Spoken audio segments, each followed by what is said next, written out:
Nyuwun sewu, sampeyan yo ndek bojo. Alhamdulillah sampun. Duwe garwa.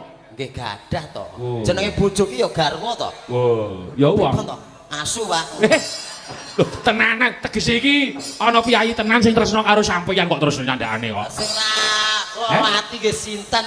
Tak kok dijawab apik-apik pun ndek bojo. Pun. Terus takoke ya wong lho. Kok ketoke leh ngecene ra ukur jenengane kok. Ora. Jenengan kok ketok nyepelekne. Ora. Elek-elek wong ngene iki ya menungso ya titahing Gusti. Jenenge jodhone ya menungso ngono. Oh iya. Jodhone kikik.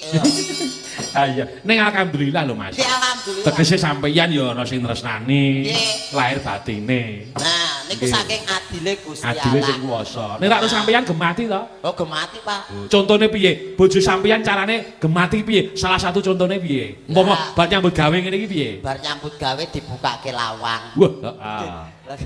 Berarti Nggih, dibukake lawang lho dikancing ning dhuwur ra gitu. Buka mak rek lawange. heeh. Kuwi terus gorene amplope. Lah ya kudune iki piye Pak kabare? Piye Pak gaweane ra kudune ngono. Mboten kok bojo kula mboten kok. Lah piye? Mboten nakoke kahanan lokasi nyambut gawe mboten. Sing dijaluk nggih mau ngamplope tok. Wih.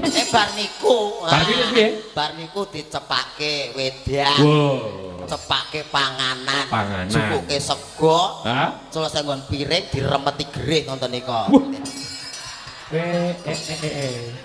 Bar kuwi kesel terus dipijeti.